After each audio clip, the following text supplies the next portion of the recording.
7 जन्माच्या शपथा मोडून दुसऱ्यासोबत अनैतिक संबंध प्रस्थापित करणाऱ्या पत्नीचा तर काही ठिकाणी पत्नीसोबत अनैतिक संबंध ठेवणाऱ्या तरुणाचे खून झाल्याचे गुन्हे जिल्ह्यात दाखल आहेत.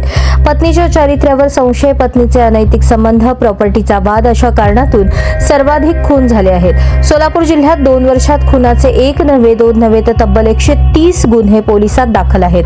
अक्कलकोट तालुक्यात पोटच्या मुलानेच प्रेयसीच्या साथीने जन्मदात्या आईचा खून केला, तर पत्नीसोबत घरात दिसलेल्या तरुणाचा मंगळवेढ्यात पतीने खून केला.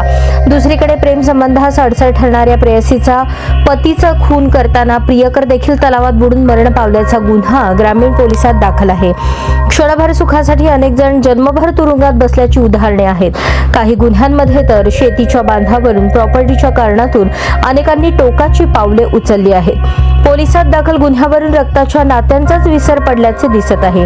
तळहातावरील फोडाप्रमाणे सांभाळलेल्या पोटच्या गोळ्याकडूनच जन्मदात्यांना मारहाण केल्याचेही गुन्हे पोलिसात दाखल आहेत. जिल्हा सरकारी वकील म्हणतात, खुनाच्या गंभीर गुन्ह्यात आरोपीला भारतीय न्याय संहितेतील कलम 103 नुसार न्यायालयाकडून फाशी किंवा जन्मठेपेची शिक्षा होते. आरोपी जन्मठेपेची शिक्षा भोगत असताना पॅरोलवर बाहेर आला आणि त्याने पुन्हा खून केल्यास त्याला फाशी किंवा जन्मठेपेची शिक्षा होऊ शकते. दुसरीकडे खुनाचा प्रयत्न करणाऱ्यास BNS मधील कलम 109 नुसार किमान 10 वर्षे ते जन्मठेपेपर्यंतची शिक्षा होते.